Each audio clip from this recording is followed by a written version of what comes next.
लगता है आपको, परिसीमन अगर लागू हो जाता है आपके हिसाब से, तो सिर्फ क्या सीटें बढ़ेंगी या फिर समीकरण भी बदलेंगे? अभी स्थिरता है, वो ओपन हो जाएगा। लोकतंत्र में जनप्रतिनिधि न हो तो लोकतंत्र कैसे होता है? क्या वजह मानते हैं आप, क्योंकि आपने इस पे बहुत रिसर्च की है? आपको बड़ा अजीब सा लगेगा कि इमरजेंसी के दौरान परिसीमन पर रोक लगाई गई। राजीव गांधी प्रधानमंत्री बनते हैं क्योंकि इंदिरा गांधी जी की हत्या होती है और उनके पुत्र हैं। हम अपने लोगों के साथ छल कपट कर रहे हैं। क्या महिलाओं के लिए राजनीति गंदी है? 2023 में महिला आरक्षण बिल पास हुआ। पुरुष समाज इसी चीज से डरता है। सबसे बड़ी दुखद बात क्या है कि महिलाएं चुप हैं। तो आपको नहीं लगता कि युवा जो है सिर्फ एक राजनीतिक भाषण के तौर पर इस्तेमाल होने वाला शब्द बनकर रह गया महज? राजनीति में परिवारवाद आ गया 76 के बाद से, राजनीति में जातिगत समीकरण हो गए। आप बता दीजिए कि कोई भी आदमी 76 से पहले कोई परिवारवाद का नेता रहा हो? तो जब हम अपना प्रतिनिधि नहीं चुन रहे हैं तो हम ऐसे कैसे सोच सकते हैं कि हमारा विकास होगा? ये लोकतंत्र को राजतंत्र में बनाने की एक साजिश है। नमस्कार, आप देख रहे हैं पॉडकास्ट विद निदा अहमद, हर बात जरूरी है। आज हम एक ऐसे मुद्दे पर बात करने जा रहे हैं जो आने वाले भारत की राजनीति की दिशा तय करेगा। जी हां, आप सही समझ रहे हैं, क्योंकि ये मुद्दा जो आज हम अपने पॉडकास्ट में लेकर आए हैं काफी लंबे समय से उठ तो रहा है, लेकिन इसकी तरफ ध्यान किसी का नहीं है। मैं बात कर रही हूं परिसीमन की, डिलिमिटेशन की, और साथ ही साथ बात होगी राजनीति में युवाओं की और महिलाओं की भागीदारी की। और इस अहम मुद्दे पर बात करने के लिए आइए मैं सबसे पहले आपका तारुफ करा देती हूं हमारे मेहमान रुद्र प्रताप जी से।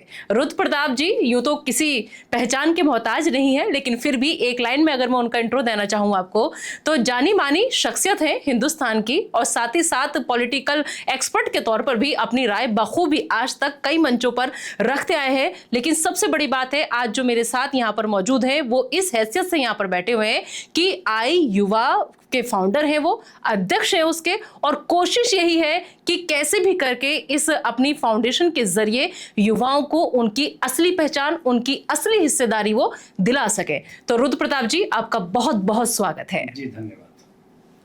रुद्र प्रताप जी, हम बात करने बैठे हैं यहाँ पर परिसीमन के लिए, और आपकी तो काफी लंबे वक्त से इसको लेकर लड़ाई, फाइट आप लड़ रहे हैं जमीन पर भी, लेकिन अक्सर अभी भी बहुत से लोग ऐसे हैं जिनमें जानकारी का अभाव है कि आखिर परिसीमन है क्या। तो सबसे पहले आप जिन लोगों के दिमाग में कंफ्यूजन है कि क्या है, कैसे होता है, या सही और सटीक जानकारी नहीं है, आप सबसे पहले ये बताइए कि परिसीमन है क्या, उसके बाद सवालों का सिलसिला आगे बढ़ाएंगे। निदा जी देखिए, यही एक सबसे बड़ी महत्वपूर्ण बात है कि परिसीमन जैसे शब्द को लोगों के जहन से मिटा दिया गया, क्योंकि जितना इतना महत्वपूर्ण विषय है लेकिन लोगों को पता ही नहीं होता है कि मैं तो बहुत लोगों से मिल रहा हूँ, बात कर रहा हूँ, और उन लोगों की मैं बात कर रहा हूँ कि जो लोग राजनीति में हैं या पत्रकारिता के क्षेत्र में हैं, जिनके लिए बहुत मतलब महत्वपूर्ण विषय है, लेकिन उनको भी नहीं पता है कि परिसीमन क्या है। दरअसल क्या होता है कि परिसीमन जो है वो ये कि जो हमारे जनप्रतिनिधि हैं उनकी संख्या कितनी हो, इसके निर्धारण की एक प्रक्रिया है, जो कि हमारे संविधान के साथ ही उसमें ला दिया गया था कि हमारे जनप्रतिनिधि कितने होंगे, क्योंकि जैसे जैसे संख्या बढ़ेगी उस हिसाब से प्रतिनिधित्व भी बढ़ना चाहिए,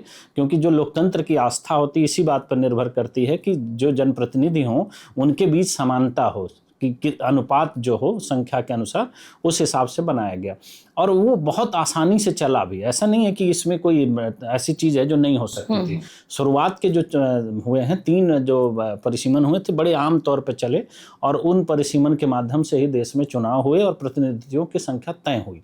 सबसे पहले इस तरफ ध्यान कौन सी सन में गया था? ये तो संविधान के साथ ही लागू हुआ, जब देश का संविधान नहीं, लागू जब हुआ। चर्चा हुई 3 बार तो उस वक्त लोगों को लगा कि ये क्या है। वो जैसे हमने जब पहली बार परिसीमन लागू हुआ 52 में, फिर 62 में, फिर 72 में परिसीमन लागू हुआ, और उसी के अनुसार सीटें बढ़ाई गई, क्योंकि जैसे जैसे परिसीमन का मुख्य जो सिद्धांत काम करता है उस तरह से करता है कि जैसे जैसे जनसंख्या बढ़ेगी उसी के अनुपात में प्रतिनिधित्वों की संख्या बढ़नी चाहिए। तो उसी अनुपात में जैसे जनगणना होती है उसके आंकड़े आते हैं, उसके बाद परिसीमन आयोग बनता है और वो सीटों को निर्धारित कर देता है। तो ये लगातार 3 बार हुआ, लेकिन उसके बाद कुछ ऐसी स्थिति बनी देश में, या जो भी वजह रही होगी वो एक अलग विषय, उस पर हम लोग चर्चा कर लेंगे, कि उसको रोक दिया गया। जो हमारे संविधान के मूल में था, लोकतंत्र की आस्था क्या होती है कि हमारे जनप्रतिनिधि कौन होंगे, जनता, जनप्रतिनिधि और उसके बाद सरकार, यही 3 है, क्योंकि सरकार और जो जनता के बीच जो लोग होते हैं वो जनप्रतिनिधि होते हैं। बिल्कुल। तो जनप्रतिनिधियों की जो संख्या है वो संवैधानिक है, संविधान के मूल में इसको इसीलिए ऐड किया गया था कि वो संख्या रहेगी, लेकिन उस पर रोक लगा दी गई ये व्यवस्था क्या वजह रही, मतलब आप क्या वजह मानते हैं आप, क्योंकि आपने इस पे बहुत रिसर्च की है। मुझे तो देखिए इसको एकदम राजनीतिक साजिश लगती है। कारण क्या है कि एक तो इसका जो समय था वो बहुत अलग समय है। आपको बड़ा अजीब सा लगेगा कि इमरजेंसी के दौरान परिसीमन पर रोक लगाई गई, क्योंकि अगर कोई संवैधानिक व्यवस्था है, अगर हम इस देश के लोकतंत्र की बात करते हैं तो उस पर चर्चा होनी चाहिए कि अगर कोई दिक्कत है, कोई परेशानी है, कोई सुधार की गुंजाइश है, तो संसद इसीलिए बनी है ना कि उस पर चर्चा होती है और चर्चा में निष्कर्ष निकलता है, उसके आधार पर काम होता है।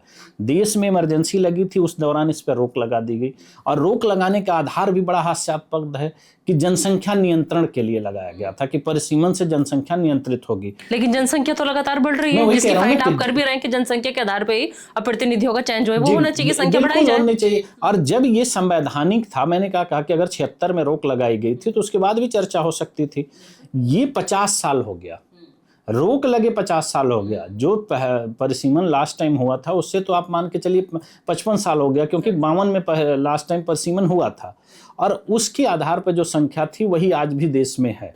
तो हमारे कहने का सिर्फ मतलब ये होता है कि हम लोकतंत्र की जब बात करते हैं और लोकतंत्र में जनप्रतिनिधि न हो तो लोकतंत्र कैसे होता है भाई? इसी के आधार पर बनता है ना। हमारी जो लोकतंत्र की आस्था है इसी आधार पर काम करती है, क्योंकि अगर ये नहीं होता तो देश में राष्ट्रपति भी होते हैं, ब्यूरोक्रेसी भी होती है और हमारे यहाँ जुडिशरी भी है। जनप्रतिनिधियों के बिना भी देश चल सकता है। भाई हम क्यों इस बात का विरोध करते हैं कि देश में राष्ट्रपति शासन नहीं होना चाहिए? लेकिन एक नियम, एक कानून, संविधान के तहत जो अधिकार दिए गए हैं वो अगर चले आ रहे हैं तो उसमें इजाफा क्यों नहीं होना चाहिए? आपकी मेन जो फाइट है वो इस बात को लेकर। जी बिल्कुल, इसी बात को लेकर। हाँ। अच्छा रुद्र प्रताप जी, एक बात बताइए, मैंने आपके बारे में पढ़ा और सुनती भी रहती हूँ और मैंने कई डिबेट्स भी आपके साथ किए हैं, तो ऐसे में आपका अच्छा खासा करियर चल रहा था, सब कुछ सही था, फैमिली के साथ आप आराम से रह रहे थे, इस तरफ किस बात ने आपका ध्यान आकर्षित किया कि नहीं इसके खिलाफ आवाज उठानी चाहिए? देखिए मेरा हमेशा से मानना रहा है कि हर नागरिक का राष्ट्र के प्रति एक कर्तव्य होता है और वो ये कर्तव्य नहीं होता है कि किसी पर्टिकुलर चीज़ों पे आप काम करें, किसी भी चीज़ पे काम कर सकते हैं। तो ये परिसीमन को लेकर के मेरे मन में ये बात बहुत लंबे समय से चल रही थी, लेकिन इसको इस समय पे आप इसलिए कह सकती हैं क्योंकि इसकी समय सीमा समाप्त होने में अब 6 महीने बचे हैं, क्योंकि परिसीमन पे जो लगी रोक है वो अप्रैल 26 में ख़त्म हो रही है। तो मेरा ये मानना है कि अब ये रोक न बढ़ाई जाए, क्योंकि हमने 50 साल का लंबा इंतजार किया। क्योंकि जब लास्ट टाइम 2001 में इस पर रोक लगी थी तो हम लोग उस समय में नहीं थे या उस स्थिति में नहीं थे या उस उम्र में नहीं थे कि ऐसे गंभीर मुद्दों को हम समझ सकें या जान सकें। जैसे मुझे ऐसा लगता है कि जो देश के प्रबुद्ध वर्ग है, जो लोग बड़ी बातें करते हैं और हर जगह वो अपने लोकतंत्र की दुहाई देते हैं, उसकी बातें करते फिरते हैं, मैं उन लोगों से मुझे अजीब सा लगता है कि उन्होंने उस समय आवाज़ क्यों नहीं उठाई। लेकिन मैं आज भी देखती हूँ कि इतना बड़ा मुद्दा है, 6 महीने का वक्त महज बचा है, जैसे कि आप बता रहे हैं 2026 में ही इसकी दिशा दशा तय होनी है, लेकिन बावजूद इसके अकेला रुद्र प्रताप इसके अगेंस्ट में खड़ा है, इसके लिए बोल रहा है, बात कर रहा है। क्यों आपको नहीं लग रहा कि चर्चा होनी चाहिए? बहुत कम वक्त बचा है। कह रहा हूँ ना, मैं उसी बात की बात कर रहा हूँ कि कितना अजीब है। हम बड़े बड़े मुद्दों की बात करते हैं, हम अमेरिका पहुंच जाते हैं, हम रूस यूक्रेन के युद्ध को रुकवाने की बात करते हैं, जो एक हर आम नागरिक का अधिकार है, उस पर किसी को जानकारी नहीं है। और खासकर अगर मैं कह रहा हूं कि अगर जनता की बात करें, जनता को हम इग्नोर भी कर सकते हैं कि वो अपनी समस्याओं से इतना ग्रसित हैं कि वो कहाँ ध्यान दे पाते हैं। लेकिन जो लोग इसी फील्ड में काम कर रहे हैं, जैसे राजनीतिक दल के कार्यकर्ता हुए या नेता हुए या जो लोग जर्नलिस्ट हैं, जो बड़ी बड़ी बातें बड़ी लंबी लंबी डेटा के साथ बैठते हैं, उनकी आवाज़ क्यों नहीं निकलती? जो लोकतंत्र की आस्था का विषय है, लोकतंत्र में आप जनप्रतिनिधि नहीं दे रहे हैं। अगर जैसे आज हम लोग बात कर रहे हैं रोजगार की, और बिहार चुनाव पे अगर आप चले जाइए तो कितने लंबे लंबे वादे किए जा रहे हैं कि इतने करोड़ रोजगार दिया जाए। जो लोग लोकसभा के अपने अधिकारों के लिए नहीं लड़ सकते हैं, विधानसभा में अपने अधिकारों के लिए नहीं लड़ सकते हैं, वो रोजगार किसी और को कैसे दे सकते हैं? सही बात। क्योंकि अगर लोकसभा की सीट या विधानसभा की सीटें बढ़ती हैं तो किसको फायदा होगा? जो लोग सक्रिय राजनीति का हिस्सा हैं उन्हीं को फायदा होगा, क्योंकि बाकी लोग उसमें भाग लें न लें वो एक अलग विषय है। लेकिन जो लोग सक्रिय राजनीति में हैं उनको तो फायदा होगा। वो दूसरे के लिए वादा कर रहे हैं कि हम आपको रोजगार दे रहे हैं, लेकिन अपने अधिकारों के लिए वो नहीं लड़ रहे हैं। तो इससे प्रतीत होता है कि देश की राजनीति किसी विषय को लेकर के कितनी गंभीर है।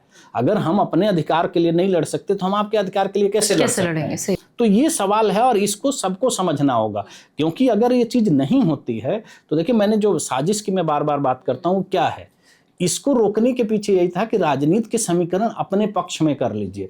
जैसे एक होता है कि कोई खेल है और खेल के सारे समीकरण अगर आप अपने हाथ में ले लेंगे तो कोई दूसरा आदमी कैसे खेल पाएगा?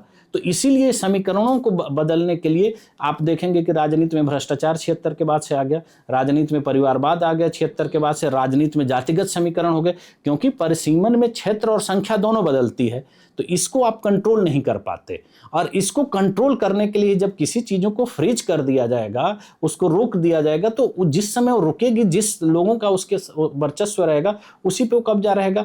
आज देश की राजनीति में जो बात होती है वंशवाद की या परिवारवाद की, क्यों बढ़ा है? क्योंकि सारे समीकरण उन्हीं के हाथ में। ताकतवर व्यक्ति कमजोर थोड़ी होगा, ताकतवर व्यक्ति और ताकतवर होगा।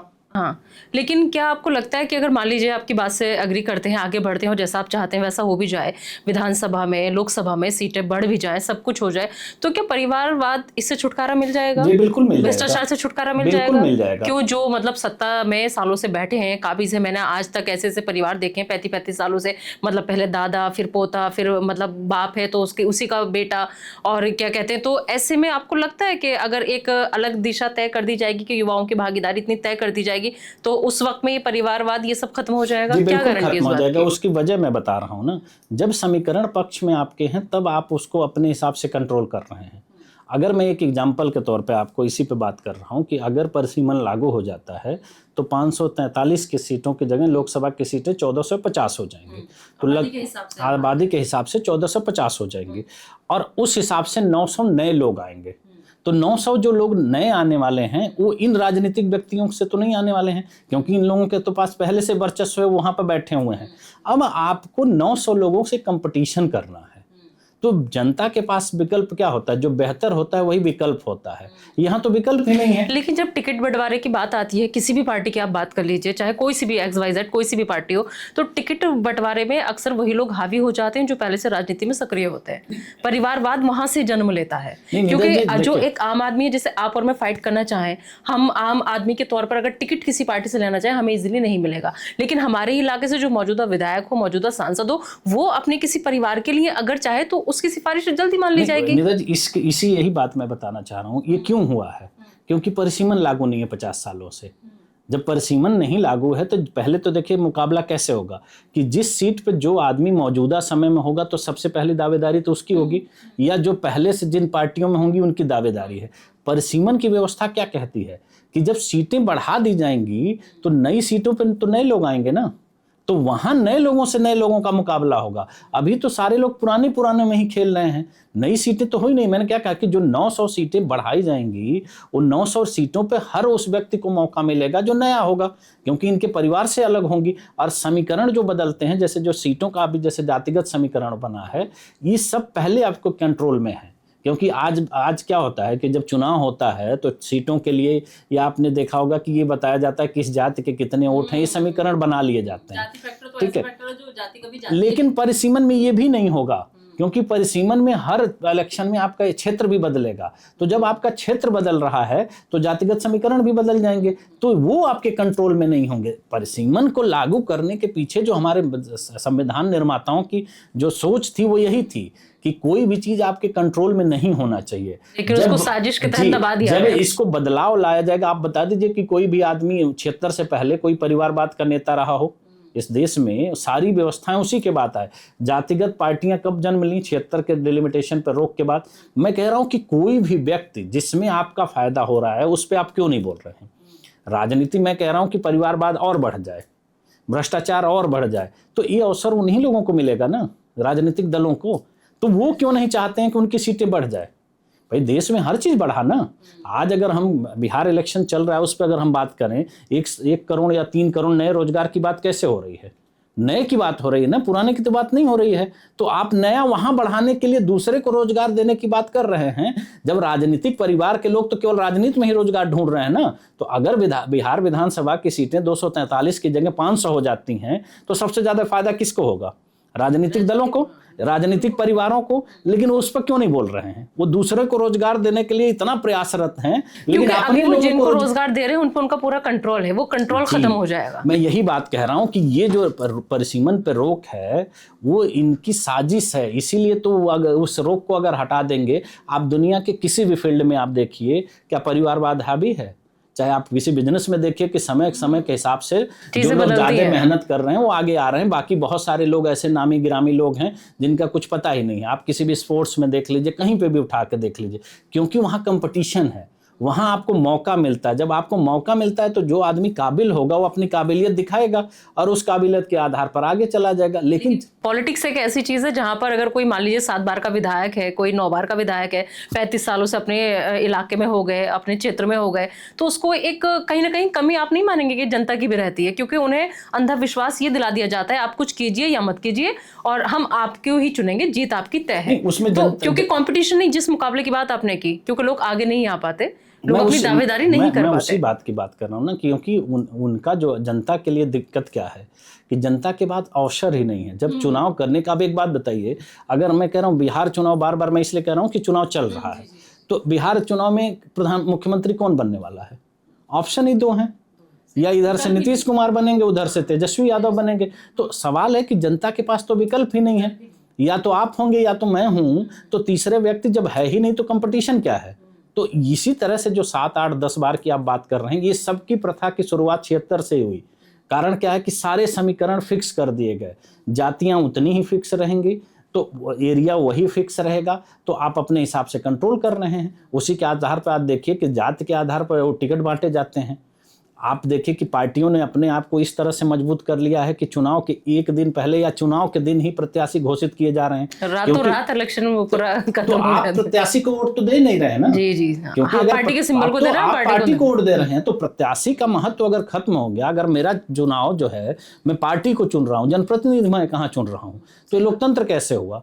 भाई आप 2-3 पार्टी बना लीजिए, आप पार्टी को सीधे चुन रहे हैं, जबकि लोकतंत्र यही कहता है ना कि मैं अपने बीच के प्रतिनिधि चुन रहा हूं। अगर मेरा सांसद है तो कर्नाटक का सांसद नहीं है, वो मेरे एक पर्टिकुलर एरिया का सांसद है। जब वो संसद में बैठता है तो मेरी आवाज उठाता है, उसको इस बात से नहीं मतलब है कि कश्मीर में क्या हो रहा है, कन्याकुमारी में, क्योंकि हमने अपनी आवाज बना करके भेजा है, वो मेरी आवाज उठाएगा। लेकिन अगर वो पार्टी चुन रही है तो पार्टी की आवाज जब उठाने लगेगा तो जनप्रतिनिधि कहाँ रहा? नहीं रहा। मैं यूपी से, उत्तर प्रदेश से बिलोंग करती हूँ, मैंने यूपी में खुद ये बात, आपकी बात से इसलिए एग्री कर रही हूँ, खुद देखा है कि जब चुनाव होता है विधानसभा का, मतलब 365 दिन, अगर 1 साल का मौका है, 364 दिन इलाके के सांसद को, विधायक को खूब बोलेंगे, खूब सुनाएंगे, खूब उल्टे सीधे बोलेंगे, लेकिन जब 365वां दिन आता है कि आपको वोट करना है तो आप फिर सब भूल जाते हैं। आप क्या याद रखते हैं? मतलब आप मेंटली ये घर से तैयार होकर के जाते हैं कि जो समाजवादी वाले हैं वो ये जाते हैं कि समाजवादी को जिताना, बीजेपी को हराना। जो बीजेपी वाले हैं वो ये तय करके जाते हैं कि बीजेपी को जिताना, समाजवादी को हराना है। अब इस कंडीशन में कैंडिडेट तो कोई वैल्यू रखते नहीं है, पार्टी का सिंबल वैल्यू रखता है, तो फिर आपके इलाके का विकास होगा कैसे? मैंने क्या कहा कि जब आप चुनाव किसका करते हैं, कभी भी ये देश की लोकतांत्रिक व्यवस्था में आप मुख्यमंत्री और प्रधानमंत्री नहीं चुनते हैं, आप एक अपना प्रतिनिधि चुनते हैं जो आपके आधार पर जाकर के इनके चुनाव में हिस्सेदारी अपनी करता है। तो जब हम अपना प्रतिनिधि नहीं चुन रहे हैं तो हम ऐसे कैसे सोच सकते हैं कि हमारा विकास होगा? वो तो हमने एक पार्टी का चुना है ना, तो पार्टी अपने हिसाब से काम कर रही है। यही चीज मैंने क्या कहा, डिलिमिटेशन का नुकसान यही हुआ, पार्टियों ने समीकरण को अपने कब्जे में कर लिया, तो व्यक्ति का कोई महत्व नहीं है, अब पार्टी का महत्व है। पहले क्या होता था, आपने देखा होगा कि पहले पार्टी प्रत्याशियों के पास जाती थी कि आप हमारी पार्टी में, और आज भी देखिए, आज उसका उल्टा दबदबा इतना होता था। मैं वही कह रहा हूं, आज उसके उल्टा कुछ और हो रहा है। जा रही है पार्टियां, जा रही हैं, किसके पास जा रही हैं? जो अलग फील्ड के लोग हैं, जिनका राजनीति से वो राजनीति से उनका कोई महत्व नहीं रहा, राजनीति से उनका कोई लेना देना नहीं है, वो केवल एक फेमस चेहरे हैं। तो आपने देखा होगा कि राजनीति में अब कोई ऐसा व्यक्ति नहीं रहा है, कोई भी ऐसे फील्ड के लोग नहीं हैं, केवल आप चर्चित चेहरा होना चाहिए, आपको राजनीति में लाया जाए। करती है। आपकी प्रोफाइल कितनी बड़ी है? अब प्रोफाइल पहले क्या मैटर करती थी? आपके सामाजिक कार्य आपकी प्रोफाइल यो होती थी, जनता आपकी पहचान, आपका योगदान, आपके काम, जनता उस बात को मानती थी कि ये हमारे बीच के हैं। आज आप एक बात बताइए, आप चर्चित चेहरा है, देश के किसी भी कोने से चुनाव लड़ सकते हैं, कोई सी पार्टी टिकट दे, कोई भी पार्टी से लड़िए। तो ये लोकतंत्र नहीं है, क्योंकि वो व्यक्ति का महत्व आप दे रहे हैं। ऐसे में आप आज के युवा को कितना जिम्मेदार मानते हैं? क्योंकि अक्सर आप भी देखते होंगे, हम भी देखते होंगे कि युवा जो है सिर्फ इतनी हद तक सीमित हो गया है कि वो किसी भी लीडर के साथ फोटो डाले और अपने आप को युवा नेता लिख दे। उसको लगता है कि बस मैं पॉलिटिक्स में मेरी हिस्सेदारी इतनी ही है। नहीं, देखिए निदा जी, मैं इसमें युवाओं को इसलिए नहीं जिम्मेदार मानता हूं, कारण क्या है कि उनको तो इस बात की समझ ही नहीं है। उसकी जिम्मेदारी उन बड़े लोगों की है जो जिनकी ये जिम्मेदारी होती है। जैसे हम कहते हैं कि किसी के परिवार को, आपके बच्चे को देख करके आप इस पता लगा सकते हैं कि उस परिवार का संस्कार क्या है। तो उसी तरह से जो हमारी युवा पीढ़ी है वो अगर राजनीति को लेकर के इंटरेस्ट नहीं ले रही तो उसके जिम्मेदार उससे बड़े लोगों की है, क्योंकि उन्होंने एक ऐसा माहौल खड़ा कर दिया गया कि उनको दूर कर दिया। अब जैसे हम आपको युवाओं की राजनीति में के बारे में बताना चाहेंगे कि भारत की आज़ादी की लड़ाई में सबसे ज़्यादा योगदान युवाओं का रहा है, और उसी के आधार पर, क्योंकि अगस्त क्रांति जब हुई तो सारे नेताओं को जेल में बंद किया गया, तो युवाओं ने ही पूरे देश में नेतृत्व किया था अगस्त क्रांति का, बिना किसी लीडर के, और बहुत सफल आंदोलन हुआ था। उसके बाद देश आज़ाद हुआ, और देश की आज़ादी के बाद नेताजी 3 जो चुनाव हुए हैं उसमें युवाओं का प्रतिनिधित्व 30% है। तो अगर युवा उस समय का इतने सीरियस था राजनीति को लेकर के, तभी तो 30% लोग जीत करके आए होंगे, और आज वो संख्या 10-12% पे पहुंच गई, और वो भी कौन, जो परिवारवाद के लोग हैं। तो ये एक, मैंने क्या कहा कि ये जो डिलिमिटेशन की मैं बार बार बात कर रहा हूँ, वहीं से गिराव आया, क्योंकि आपने उनके रास्ते में खाई खड़ी कर दी। आज चुनाव का तरीका क्या है किसको नहीं पता है। आप पहले टिकट लेना कितना मुश्किल है, फिर चुनाव जीतना कितना मुश्किल है, और उसके लिए कितने दांव पेच आजमाए जाते हैं। तो ये, लेकिन ये सारे आजमाइश जो हैं वो जनता के लिए नहीं है, ये चुनाव और पार्टियों के लिए है, इसमें जनता का कोई लेना देना नहीं है। तो ये जो समस्या आ रही है वो इसीलिए आ रही है क्योंकि हम अपनी आने वाली जनरेशन को ये बताते ही नहीं है कि राजनीति क्या चीज़ होती है और इसका महत्व क्या होता है। केवल हम इसको ये बताते फिर रहे हैं कि राजनीति एक गंदी व्यवस्था है। मैं कह रहा हूँ अगर राजनीति गंदी है तो राजनीति में हर जगह, जैसे 2 लोगों के लिए बहुत इस चीज़ को बनाया गया है, और ये पूरे देश में सबको ऐसा लगता है कि महिलाओं के लिए और युवाओं के लिए राजनीति बहुत गंदी चीज़ है। लेकिन राजनीति में जो लोग हैं, जो सबसे ज़्यादा राजनीति को अच्छी तरह से जानते हैं, उनके परिवार के युवा और उनके परिवार की महिलाएं राजनीति में क्यों आ जाती हैं? भाई अगर मुझे कोई चीज़ गलत लगती है, कोई फील्ड गलत लगता है, जो जिक्र किया आपने, ये वही साजिश है। तो मैं अपने परिवार के बच्चे और महिलाओं को क्यों आने दूंगा? उन्हें दूर रखेंगे ना, उनको दूर रखूंगा। लेकिन वो लोग जरूर आते हैं, उनके परिवार की महिलाएं भी आ रही हैं, उनके परिवार के युवा भी आ रहे हैं, क्योंकि ये लोकतंत्र को राजतंत्र में बनाने की एक साजिश है। आज देश में अगर तीसरी चौथी जनरेशन का व्यक्ति शासन कर रहा है, पूरे देश के हर प्रदेश में आप चले जाइए, जो भी क्षेत्रीय राजनीतिक दल हैं उनके में परिवारवाद का क्या है, वही सर्वे सर्वा है।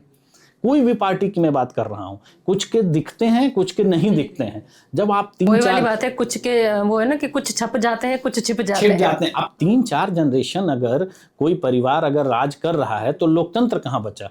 उससे पहले भी तो इस देश में राजा होते थे, उन्हीं के बच्चे राजा होते थे। आज भी आप देख लीजिए, राजा का बेटा राजा ही बनेगा। ये लाइन देख लीजिए कि कोई ऐसा पॉलिटिशियन आप बता दीजिए, 2-4 गिनती के जो लोग होंगे उनको छोड़ करके उनका लड़का क्या कर रहा है?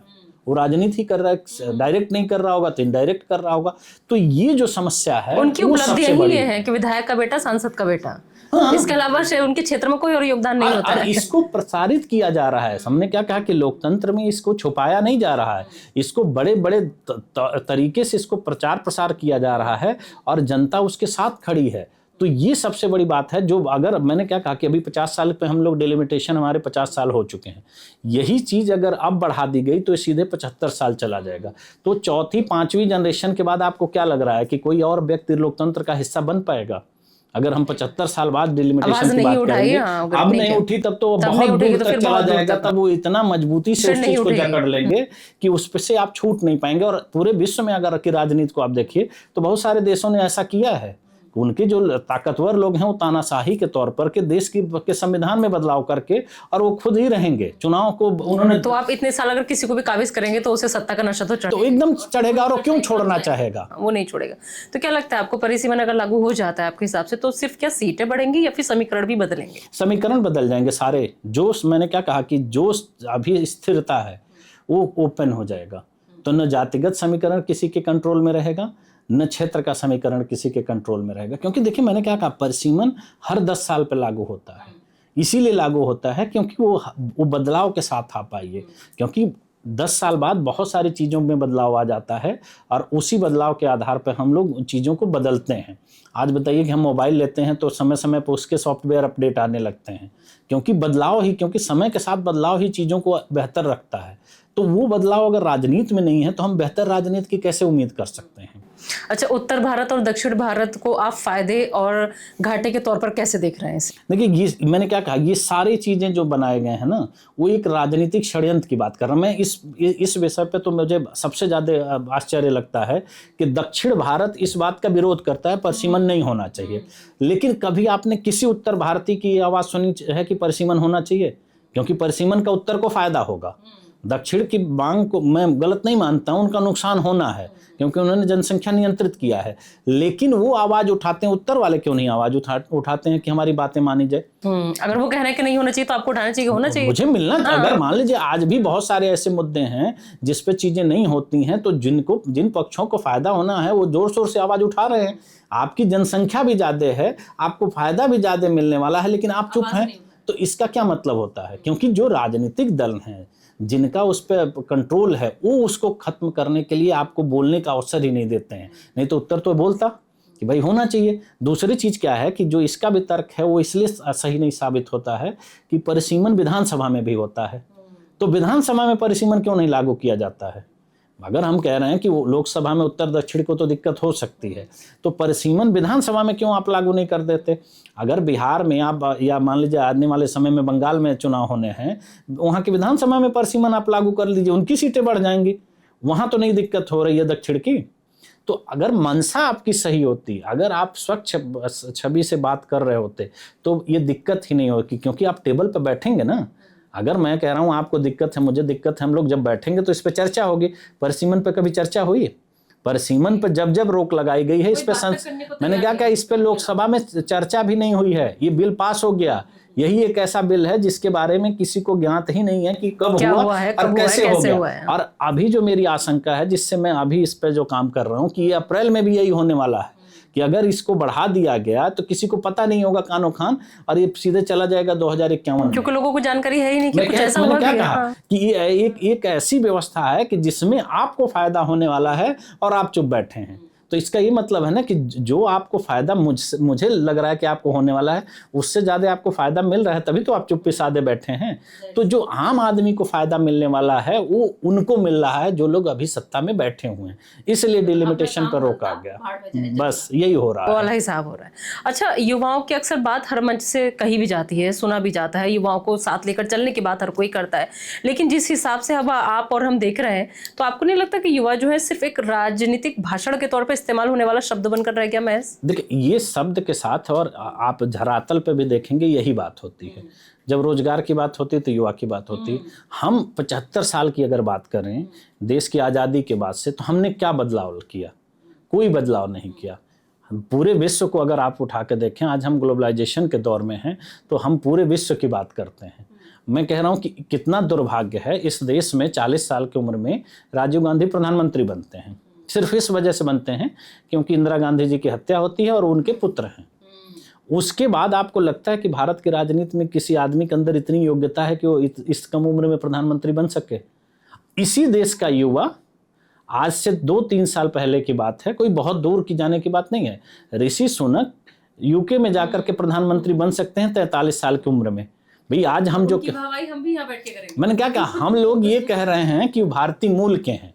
मतलब ये बताइए कितने शर्म की बात है कि वहां अगर वो व्यक्ति बन रहा है, उसकी प्रशंसा हम यहाँ कर रहे हैं, लेकिन यहाँ आपको लग रहा है कि कोई 43 साल का व्यक्ति भारत का प्रधानमंत्री बन सकता है। सवाल ये है कि हम अपने युवाओं का ही गला घोट रहे हैं, केवल हम बातों में बात कर रहे हैं। आज एक बात बताइए, बेरोजगारी की बात क्यों हो रही है?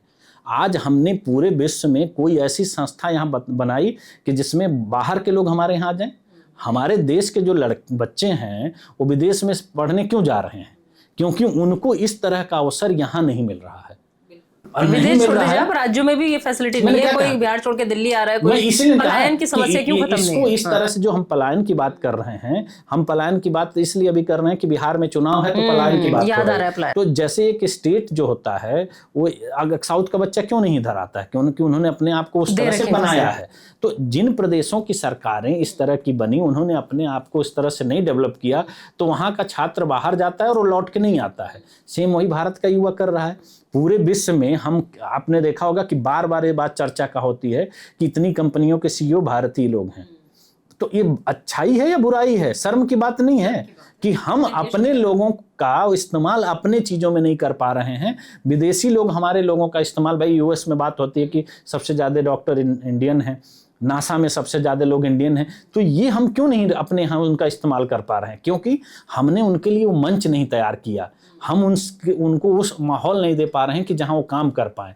जिसके अंदर प्रतिभा होगी वो आपका इंतजार नहीं करेगा, वो अपने आप के लिए एक अवसर ढूंढेगा, और उस पर हम नहीं काम कर रहे हैं। भाई 75 साल बाद हम कोई ऐसा संस्था बना पाए हैं जो पूरे विश्व के सामने खड़ा हो सके। हम बात कर रहे हैं 145 करोड़ लोगों की, और हम ये चीज़ें नहीं बना पा रहे हैं। हम बात करते हैं कि हमने ये कर दिया, वो कर दिया, लेकिन जो मूलभूत चीज़ें होती हैं जिससे देश का मूल विकास होता है, शिक्षा की हम बात कर रहे हैं, हम विश्वगुरु की बात करते हैं, तो कहाँ से होगा? वो युवाओं से होगा, क्योंकि युवा ही इन चीज़ों को करने में सक्षम है। आज टेक्नोलॉजी इतनी बदल गई है, तो अगर आप उनको अवसर नहीं देंगे तो कैसे आगे बढ़ेंगे? लेकिन युवा जो है राजनीति में अक्सर देखा कि आप कॉलेजेस की बात कर लीजिए तो छात्र जो है राजनीति में होते हैं कि युवा राजनीति छात्र है, या फिर कांग्रेस पार्टी या क्या कहते हैं भारतीय जनता पार्टी, एबीवीपी और एनएसयूआई, इन लोगों के ये चल रहा है युवाओं को लेकर के। लेकिन आपको नहीं लगता कि ये सिर्फ इसके दिखावा है कि युवाओं को आगे बढ़ा रहे हैं, सिर्फ अपनी राजनीतिक मंशा साधना उनका एक मकसद है युवाओं के पीछे? मेरा जी ये इस चीज का मैं एकदम घोर विरोध करता हूं कि किसी भी राजनीतिक दल की स्टूडेंट विंग क्यों होती है। छात्र को आप छात्र क्यों नहीं रहने देते हैं? हाँ। आप अगर उनका राजनीतिक इस्तेमाल कर रहे हैं तो आज एक बात बताइए कि देश में बहुत मतलब अगर सोचा जाए करीब से तो बहुत घृणित चीजें हो रही हैं राजनीति में, जिसको सोचना भी नहीं चाहिए। युवा मोर्चा आपको क्यों बनाना पड़ता है? युवा मोर्चा आप मेन बॉडी में उनको नहीं मानते हैं। गलत इस्तेमाल उनका ज्यादा होता है। मैं क्या कह रहा हूं, उनको आप मुख्य धारा का हिस्सा नहीं मानते हैं। अगर आपकी उम्र 90 साल हो या आपकी उम्र 25 साल हो, सांसद तो सांसद होता है, उसमें कोई अंतर तो है नहीं। लेकिन आप उनको युवा मोर्चा में क्यों डालते हैं, या आपको महिला मोर्चा बनाने की क्यों जरूरत पड़ी? भाई जब राजनीति एक मुख्य धारा है, जब आप मुख्य धारा में शामिल हो गए तो न वहां आपको महिला होना चाहिए, ना आपको युवा होना चाहिए, ना आपको वरिष्ठ होना चाहिए। लेकिन हर पार्टियों ने युवा मोर्चा बनाया है, छात्र विंग बनाई है, महिला मोर्चा बनाया है, तो आप उनको मुख्य धारा से अलग मानते हैं ना। आप उनका राजनीतिक इस्तेमाल करते हैं। और राजनीतिक दल का छात्र राजनीति में क्या योगदान है जरा बताइए? मैं वही आपसे कह रही हूं कि छात्र राजनीति व्यक्तिगत होती है।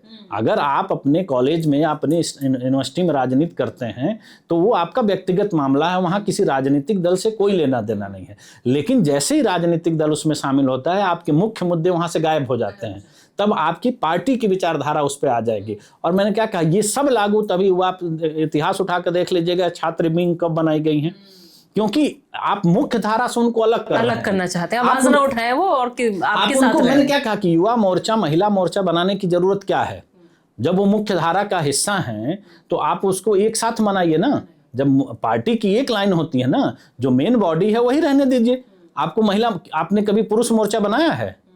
अगर नहीं बनाया है तो महिला मोर्चा की आवश्यकता क्या है? उनको बराबरी का हक देने की अगर हम बात कर रहे हैं। और निदा जी, जो सबसे बहुत जो बड़ी विडंबना इस देश की राजनीति में है वो है महिला राजनीति। और उसका सोच लीजिए कि महिलाओं की भागीदारी की बात राजनीति में हर पार्टी करती है। कांग्रेस पार्टी भी आपको याद होगा, लड़की हूं लड़ सकती हूं, इस नारे के साथ उतरी मैदान में 2022 के विधानसभा चुनाव में।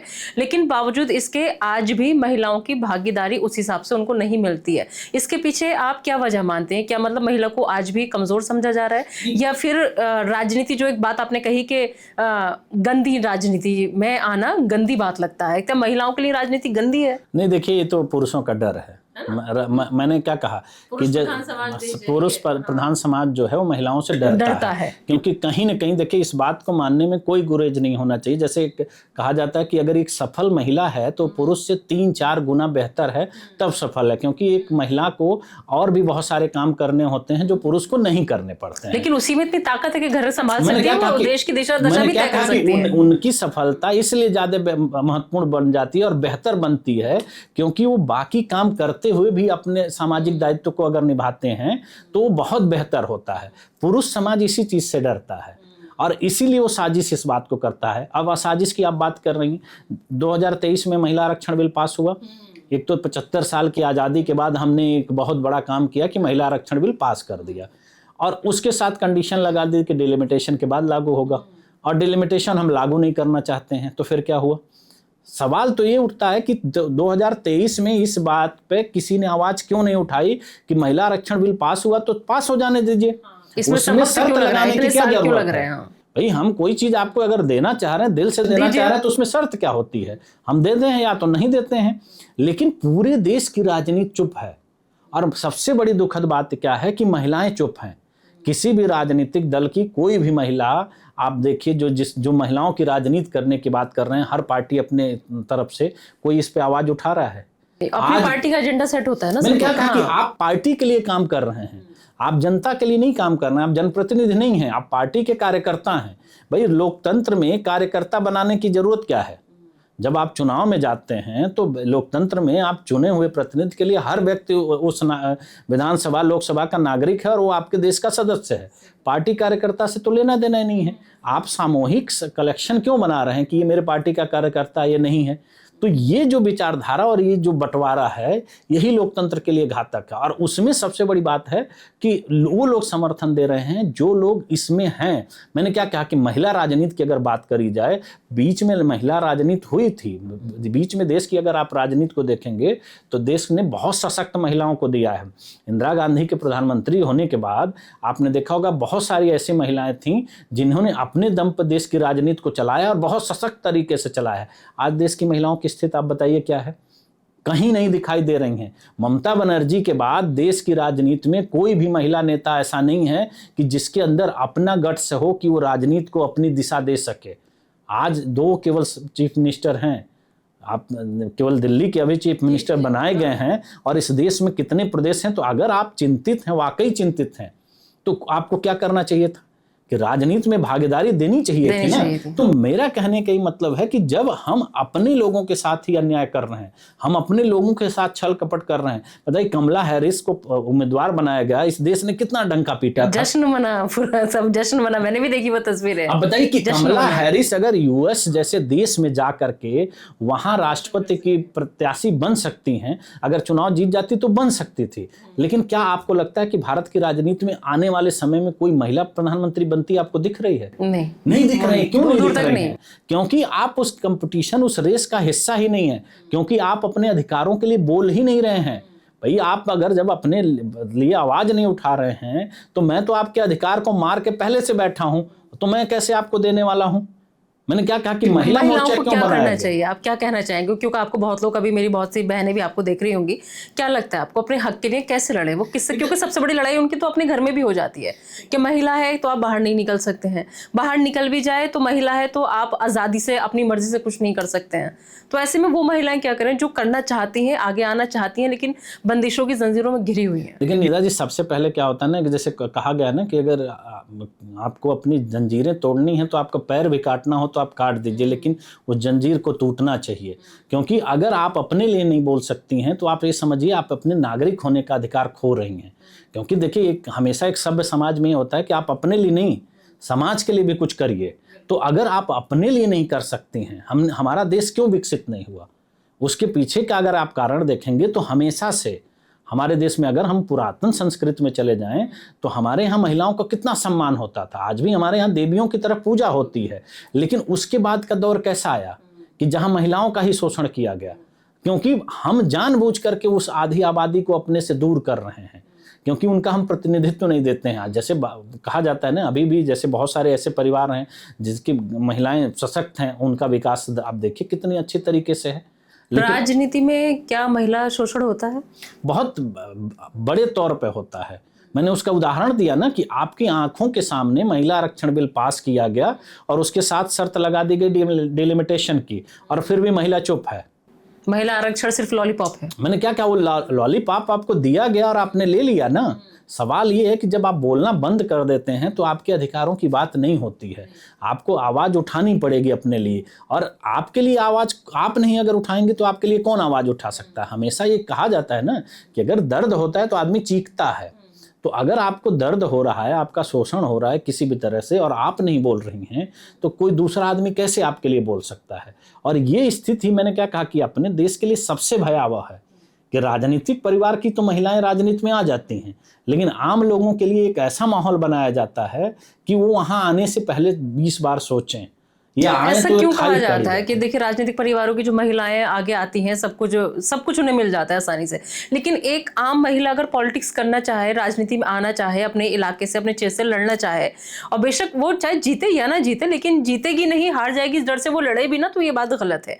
तो ऐसे में क्या ये जबरदस्ती का माहौल जो है वो सेट किया जा रहा है कि राजनीति महिलाओं के लिए गंदी है, या फिर जो अगर महिला एक नीचे तबके से आना चाहे राजनीति में तो उसके लिए माहौल ऐसा बना दिया जाता है कि ये महिला ही गलत है? ये विचारधारा इसलिए सेट की जा रही है ताकि अगर एक आम या नीचे तबके से महिला उठकर ऊपर राजनीति में नहीं आ पाए? इसे कैसे देखते हैं? बिल्कुल इसी तरीके से किया जाता है। पूरा जो एक सभ्य समाज जिसको हम बात करते हैं, वो एक माहौल ही सेट करता है, और उसी माहौल में लोगों के अंदर एक विचारधारा डाल दी जाती है, और वो विचारधारा इतने लंबे समय तक अपने यहाँ डाली गई है कि लोग उसके बारे में सोचते ही नहीं है। मैंने क्या कहा कि आप किसी भी फील्ड में आज उठा करके देख लीजिए, महिलाएं कितनी आगे हैं, लेकिन राजनीति में वो क्यों पीछे होती हैं? क्योंकि एक माहौल बनाया गया है उनके। जब नीतियां, आप एक बात बताइए कि हम महिलाओं की सुरक्षा की बात करते हैं, महिलाओं के सशक्त करने की बात करते हैं, तो क्यों नहीं हो पा रहे हैं? क्योंकि जहां नीतियां बन रही हैं, जो विचारधारा सेट की जा रही, वहां उनको नहीं रखा जा रहा है। क्योंकि तो अगर बनाने वहां वाले भी होती, तो पुरुष ही हैं, मैंने क्या कहा कि बनाने वाले पुरुष हैं, तो इसीलिए उनको बाहर रख रहे हैं कि ऐसी चीजें न बना दी जाएं कि जिससे कल के आने वाले समय में मेरा प्रभुत्व खत्म हो जाए। मैंने क्या कहा, हमेशा कमजोर आदमी जो होता है साजिश करता है। तो हमेशा जो पुरुष प्रधान, मैंने क्या कहा कि महिलाओं की जो बात हो रही है कि उनको इस बात का डर है कि उनकी कार्य क्षमता हमसे ज़्यादा बेहतर है, और आने वाले समय में अगर उनका प्रतिनिधित्व बढ़ गया तो हो सकता है कि हमको मौका न मिले। कार्य क्षमता तो महिलाओं की इतनी बेहतर है कि अभी का भी ताज़ा उदाहरण अगर मैं आपको देना चाहूँ, ऑपरेशन सिंदूर, सोफिया कुरैशी, व्योमिका सिंह, मांग में सिंदूर भरकर ऑपरेशन सिंदूर को उन्होंने अंजाम दिया। तो क्षमता तो बहुत आगे तक पहुंच गई, लेकिन टांग क्यों खींची जाती है? मैं वही कह रहा हूँ ना, मैं उसी सोच की बात कह रहा हूँ कि हम उस जगह उनको नहीं आने दे रहे हैं जहां देश की नीतियां बनती हैं। राजनीति के बारे में क्यों कहा जाता है कि राजनीति दलदल है, राजनीति गलत? अरे जिस देश से आपका देश चलता है, जिससे आपकी नीतियां बनती, वो गलत कैसे हो सकता है? और हम कह रहे हैं अगर गलत है तो उसको सही करने की और जरूरत है। मतलब राजनीति गंदी नहीं है, लेकिन साफ लोगों का आना जरूरी है। राजनीति गंदी नहीं है, उसको एक परसेप्शन बनाया गया। मैंने क्या कहा कि जब बार बार आप क्यों अपने परिवार के लोगों को ला देते हैं? अगर गंदी चीज है तो आप अपने परिवार की महिलाएं और बच्चों को तो कम से कम नहीं लाते ना, उनको तो आप लाते हैं बड़े खुशी खुशी से। बाकी लोगों के लिए वो गलत क्यों कहा जाता है? क्योंकि ये माहौल बनाया जाता है। जैसे आपने देखा होगा कि हर गांव में बहुत समय पहले एक प्रचलन होता था कि किसी को डराने के लिए कुछ बोल दीजिए कि यहाँ भूत है, प्रेत है, पिशाच है, कि डर के मारे उधर लोग जाना बंद कर दे। तो ये डर पैदा किया गया है, लोगों को डराया गया है। आप एक बार बताइए, महिलाएं किस फील्ड में हैं? आप चाहे डॉक्टर के देख लीजिए, या आज यूपीएससी में महिलाओं की उपस्थिति देख लीजिए, तो वो वहाँ पर कंपटीशन को फेस करके चली जाती हैं। लेकिन राजनीति में क्यों नहीं आती हैं? क्योंकि ये एक भावना बना दी गई है, और उस भावना का पूरे जोर शोर से जो है समर्थन किया जा रहा है पुरुष समाज के द्वारा। और वो समाज है जो केवल दिखावे की राजनीति कर रहा है कि महिलाओं की बात है। आप किसी भी चुनाव को उठा दीजिए, आप प्रत्याशी नहीं बनाते हैं। जब प्रत्याशी नहीं बनाते हैं तो जीतेगा कैसे? मतलब महिलाओं के सम्मान की बात हर कोई करता है, लेकिन सम्मान उनको दिलाना कैसे, उसके लिए फाइट कोई नहीं आप सम्मान उनको क्यों दिलाना चाहते हैं? वो ले लेंगी। आप अपना सम्मान करिए, वो अपना सम्मान करेंगी। भाई मैंने क्या कहा कि किसी को आप अवसर मत दीजिए, उसके रास्ते की रुकावट मत बनिए। आप वो अपना अवसर, जिसके अंदर काबिलियत होगी वो अपना अवसर ढूंढ लेगा, आप रुकावट मत बनिए ना। मैंने कहा कि अगर महिला आरक्षण बिल आपने पास किया 2023 में, डिलिमिटेशन की शर्त नहीं लगाते। 24 का चुनाव अगर महिला रिजर्वेशन के साथ होता तो आज 180-85 महिलाएं संसद में बैठ रही होती ना। तो आपको उसके रास्ते की रुकावट मत बनिए ना। मतलब वो महिला जिसके दम पर जग चलता है, और ये इसी वजह से एक पुरुष भी उसी की कोख से पैदा होकर उसी की गोद में पलता है, और आज आप उसी को सम्मान के, उसी के अधिकारों की बात करके अपना आपको ऊंचा दिखाना चाहते हैं। मैंने क्या कहा? अब एक बात बताइए, एक बच्चे को उसका सम्मान, उसका अधिकार उसकी माँ देती है ना सबसे पहले।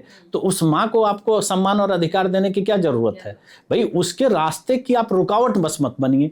सबसे बड़ी चीज क्या है ना कि जैसे क्या होता है कि अगर आप किसी रास्ते से जा रहे हैं तो उसमें गड्ढे मत खोदिए, तो जिसको चलना आता होगा वो चल जाएगा। तो हमारे यहाँ दिक्कत सिर्फ और सिर्फ यही है कि हम सम्मान की बात नहीं कर रहे हैं, हम उनके रास्ते की रुकावट बन रहे हैं। हमने क्या कहा कि अब बना दीजिए ना, राज्यसभा होती है ना, राज्यसभा में तो पार्टियां सीधे मनोनीत करती हैं। अगर आपको लगता है तो आप बनाइए। कोई भी राजनीतिक दल अपने, आप देख लीजिए इस देश में कितने राजनीतिक दल हैं, वो अपने राष्ट्रीय अध्यक्ष बना दे महिला को। भाई उन्होंने महिला, मैंने क्या कहा बार बार, आप महिला विंग और पुरुष विंग क्यों बनाते हैं? अगर आपको इस देश के युवाओं की इतनी चिंता है, इस देश की महिला की इतनी चिंता है, तो परिवार व्यक्ति को छोड़ करके कोई भी राजनीतिक दल एक महिला को या युवा को अपना राष्ट्रीय अध्यक्ष बना कर दिखाए। मैं मान जाऊंगा कि आप युवाओं और महिलाओं के बारे में सोचते हैं। तो सच ये है ना कि क्या आपके को लगता नहीं भाई, आप 50 बार बने हैं, एक बार उनको मौका दे दीजिए ना। कौन, मैंने क्या कहा कि आप बराबरी का हिस्सेदारी मत दीजिए, एक बार मौका दे के देखिए। हर राजनीतिक दल अपने पार्टी का राष्ट्रीय अध्यक्ष किसी महिला या किसी युवा को बना करके आप देख लीजिए। परिवार का नहीं, परिवार से अलग किसी व्यक्ति को, युवा को और महिला को आप बना कर देख लीजिए देश की राजनीति कैसे बदल जाती है। बाकी किसी भी फील्ड में जहां प्रतियोगिता होती है, कोई परिवारवादी व्यक्ति है? भाई सचिन तेंदुलकर, सुनील गावस्कर, कपिल देव कितने महान खिलाड़ी हुए हैं, क्या उनके लड़के भारत के क्रिकेट में आज जाने जाते हैं? ये सिर्फ पॉलिटिक्स में ही मुमकिन है। क्यों कहा? क्योंकि यहाँ प्रतियोगिता नहीं है। विधायक ही बनेगा, सांसद का बेटा इसी सांसद वजह ही से, बनेगा, क्योंकि यहाँ प्रतियोगिता मंत्री नहीं का बेटा मंत्री ही है। बनेगा। जब प्रतियोगिता नहीं होगी तो काबिल लोग नहीं आएंगे। और इसी प्रतियोगिता को रोकने के लिए परिसीमन पर रोक लगाई गई, क्योंकि जैसे जैसे नए लोग आते वो अपनी प्रतिभा को दिखाते।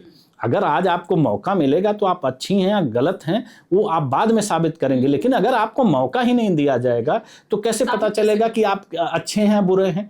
तो हमने मौका ही नहीं दिया क्योंकि हम डरते हैं। जैसे इतने टाइम से नहीं हुआ है और अब 2026 में भी नजदीक है, लेकिन कोई बात नहीं, कोई चर्चा नहीं, कोई जिक्र नहीं दूर दूर तक। क्या लगता है एक जन आंदोलन की जरूरत है? देखिए, बिना जन आंदोलन के तो कुछ नहीं होगा, क्योंकि कोई, हर देश का एक इतिहास है। जब हमारे यहाँ अंग्रेज आए तो जो बड़े लोग थे वो कंफर्टेबल थे उनके साथ, क्योंकि मुगलों के बाद वो अंग्रेजों की गुलामी कर रहे थे तो उनका तो कोई नुकसान नहीं हो रहा था। लेकिन एक समय जब लोगों को लगा, और खास करके युवाओं की बात मैं कर रहा हूँ, कि नहीं ये गलत है, तो अंग्रेज भारत से गए। इसी तरह शुरुआती दौर में चीज़ों को, लोगों को लगा कि देश हमारा है, हमें अपने देश के लिए काम करना चाहिए, तो देश के लोगों ने उसमें बढ़ चढ़ कर हिस्सा लिया। लेकिन आज क्या हो गया, आपने समीकरण अपने पक्ष में किया और इसका नुकसान आज आप देख रहे हैं कि चीज़ों को। तो अगर आज का युवा, क्यों हमें रोजगार चाहिए भाई आपसे? आप अपना रोजगार ढूंढिए ना, आपकी काबिलियत क्या है? राजनीतिक दल के लोग, मैंने क्या कहा कि आप एग्जाम क्वालिफाई कर लीजिए और देश को कह दीजिए कि मैं काबिल व्यक्ति हूं और मैं इसको छोड़ करके राजनीति में आना चाह रहा हूं। आपके पास दूसरा विकल्प क्या है? युवाओं के आगे बढ़ने के लिए सबसे बड़ी जो रुकावट है सिस्टम है, आप मानते हैं? देखिए, मैं एक बात कहना चाहता हूं कि जो लोग ये बोलते हैं, जो युवा राजनीति की बात कर रहे हैं, और जो लोग अभी सक्रिय रूप से युवा राजनीति का हिस्सा हैं, जो राजनीतिक दलों में हैं, वो अपने आप को साबित करें और उसके बाद राजनीति में आकर के दिखाएं। आप दूसरे को रोजगार मत दीजिए, आपके अंदर वो क्षमता है कि आप रोजगार ले सकते हैं। देश के बड़े बड़े पदों पे जो युवा बैठे हैं, जो राजनीतिक परिवारवाद से आते हैं, वो अपने आप को पहले साबित तो करें किसी जगह पे। मतलब आप चाहते हैं कि बड़े बड़े राजनेताओं के बेटे पहले आके नौकरी करें, तो आपको साबित करें, क्या कर सकते हैं? पहले होता था ना, ऐसे ही होता था कि भाई आपको क्यों थोपा जा रहा है हमारे ऊपर? भाई आप सांसद बन करके कैसे आ जा रहे हैं, या आप मुख्यमंत्री बन जाते हैं, पार्टी के अध्यक्ष बन जाते हैं, आपकी क्षमता क्या है, आपकी योग्यता क्या है? पहले जनता के बीच वो साबित कर दीजिए। मैं मान लूंगा। नेता का मतलब क्या होता है? मुझे अपने उस व्यक्ति के अंदर साबित करने के लिए तो पढ़ना पड़ेगा ना, पढ़ना लिखना पड़ेगा। क्वालिफिकेशन आप देख लीजिए, पॉलिटिक्स ऐसी है कि जिसमें 7वीं पास 8वीं पास, इस पे काफी बहस का विषय रहा है। एक बात बताइए कि जिस देश में कैसे नौकरी पाएंगे बिना पढ़े लिखे? 75 साल की आजादी के बाद इस बात पे उन नेताओं की चर्चा हो रही है जो राजनीति के शीर्ष पे हैं। मैं सांसद विधायक ऐसे निचले स्तर की बात ही नहीं कर रहा हूं, जो राजनीति के शीर्ष पे हैं उनकी योग्यता पे चर्चा हो रही है कि उनकी योग्यता क्या है। तो ये बताइए कि कितनी बड़ी देश की विडंबना है। और हम अगर अभी छोटी मोटी नौकरी भी पाने जाएं तो एक बहुत मोटी फाइल हमें लेके जानी पड़ेगी, सारी क्वालिफिकेशन दिखानी पड़ेगी, साथ में अनुभव के सर्टिफिकेट हमें लेके जाने पड़ेंगे, कि तब भी जाके कोई गारंटी नहीं कि आपको मुझे जॉब मिलेगी कि नहीं मिलेगी। वो छोटी सी एक जॉब। और जिनके अंदर सामने से योग्यता नहीं है, कुछ भी नहीं है, वो आपको जॉब देने की गारंटी दे रहे हैं। तो ये सोचिए कि राजनीति अपने कितने निम्नतर स्तर पर पहुंच गई है। और उसमें दोषी हम लोग इसलिए हो जाते हैं कि हम लोग बैठ के चुपचाप तमाशा देख रहे हैं। हम इसका विरोध नहीं कर रहे हैं, हम उसको एंटरटेनमेंट के तौर पर ले रहे हैं। सोशल मीडिया को इसके लिए कितना जिम्मेदार आप मानते हैं? क्योंकि आजकल एक नया वो चल गया है सेट कि अगर आप हैं, आपकी सोशल मीडिया पे फैन फॉलोइंग अच्छी है, बढ़िया है, ट्रेंड कर रहे हैं आप, तो युवा आपकी तरफ झुका चला जा रहा है। सोशल मीडिया कहीं ना कहीं किसी हद तक जिम्मेदार है। बिल्कुल है, लेकिन उसका उपयोग युवाओं को अपने लिए करना चाहिए। हमेशा मैंने क्या कहा कि आपको ये सोचना चाहिए कि आपके लिए क्या सही है। लेकिन आज का युवा तो लाइक और व्यूज पाने के लिए रील्स बन जाए, बस किसी लीडर के साथ फोटो खिंच जाए, उस पर उसकी रीच आ जाए, लाइक अच्छे आ जाए, बहुत बढ़िया काम हो गया, खत्म। उसको इस तरह से बनाया गया है, उसको ये चीज पता नहीं होता है कि इसका इम्पैक्ट क्या है। आज एक बार बताइए, ऐसे लोग जिनके पास वो योग्यता नहीं है वो शीर्ष पर क्यों बैठे हैं? क्योंकि इन लोगों को उन्होंने ऐसी चीजों में उलझा रखा है जिससे वो ये नहीं सोच पाता है कि हमारा भविष्य क्या है, और हमारे भविष्य के बारे में वो नहीं सोचेगा तो इसी तरह की चीजें करेगा। लेकिन मुझे लग रहा है कि अब वो दौर जाने वाला है, क्योंकि अब युवा जागरूक हो चुका है पहले के मुकाबले। जैसे मैंने क्या कहा कि जो हथियार आपने किसी को दिया है, जिस दिन उसका इस्तेमाल करना वो सीख जाएगा, उसका इस्तेमाल आपके लिए करेगा। तो अब युवा इस बात को समझने लगा है कि जो ये मजाक चल रहा है कि इतने रोजगार दे दिए जाएंगे, इतनी नौकरियां दे दी जाएंगी, उसके बाद पता चलता है कि आपके पास पैसे कहाँ से आएंगे जो दे देंगे। तो अब युवा इस बात को समझने लगा है, और मुझे लग रहा है कि अब उसके लिए वो अपने आवाज़ को उठाएगा, और जल्द ये चीज़ आपको भारत में होती दिखेगी। आखिर में देश के प्रधानमंत्री नरेंद्र मोदी जी को, साथ ही साथ जो बड़े बड़े लीडर्स आपको देख रहे हैं, सुन रहे हैं, आपको एक सुझाव देना चाहें अपनी तरफ से कि युवाओं की भागीदारी के लिए क्या करना चाहिए? देखिए, मेरा हमेशा से निदा जी मानना है कि किसी भी व्यक्ति को किसी के रास्ते की रुकावट नहीं बननी चाहिए। राष्ट्र हमारा है और हम सब की नैतिक जिम्मेदारी है कि देश हमारा आगे बढ़े। हम बात करते हैं कि श्रेष्ठ भारत की, विश्वगुरु की बात करते हैं, तो मुझे नहीं लगता है कि अपने लोगों के पैरों में बेड़ियां बांध करके अगर हम विश्वगुरु का सपना सोच रहे हैं तो पूरा कर पाएंगे। तो मेरा मानना है, जैसे कि मोदी जी ने अभी जल्दी कहा था कि 1 लाख युवाओं को हम लोग तैयार करेंगे राजनीति के लिए, मुझे लग रहा है इसकी किसी चीज़ की आवश्यकता नहीं है। आप सिर्फ परिसीमन पर लगी रोक को हटा दीजिए। परिसीमन के साथ जिस तरह से सुचारू रूप से चीज़ें हो रही थी, आप सबको समान अवसर दीजिए। जो महिलाओं की राजनीति में भागीदारी है उसके बीच में षड्यंत्र की बात मत करिए। परिसीमन के बाद महिला आरक्षण को लागू करिए और युवाओं को वो मौका दीजिए कि जिससे प्रतिभा जिसके अंदर है, जिसके अंदर काबिलियत है, जो वाकई उस योग्य है, वो उस पद पर बैठे, जिससे हम विकसित भारत की बात करें। क्योंकि अगर ऐसा नहीं होगा तो आने वाले समय में हम जब विश्व के बड़े देशों से अपना मुकाबला करेंगे तो हम बहुत पीछे चले जाएंगे। और हम जिस तरह से हमारी जनसंख्या बड़ी है, बहुत सारे हमारे देश में कमियां हैं, हम बात अलग अलग मुद्दों पे करते हैं, तो उसका लोग फायदा उठाएंगे, तो उससे भारत आने वाले समय में बहुत पीछे चला जाएगा। तो मुझे ये लगता है कि युवाओं की, महिलाओं की भागीदारी को जितना अधिक से अधिक हो सके उसको बढ़ावा देना चाहिए और उनको लाना चाहिए कि जो अपनी कार्यक्षमता से देश को आगे बढ़ाए। भारत का भविष्य कौन तय करेगा, पुरानी सोच या नई पीढ़ी? देखिए, दोनों को मिला जुला होना चाहिए। पुरानी सोच को नई सोच के साथ जुड़ना चाहिए और नई सोच को पुरानी सोच को जो है वो महत्व देना चाहिए। इसी के साथ देश आगे बढ़ सकता है। जी, चलिए, बहुत बहुत शुक्रिया रुद्र प्रताप जी, इतने अच्छे टॉपिक पर, अहम मुद्दे पर बातचीत करने के लिए। तो फिलहाल आज के पॉडकास्ट में इतना ही, लेकिन अगली पॉडकास्ट में आपसे फिर होगी मुलाकात एक ज़रूरी और बात के साथ।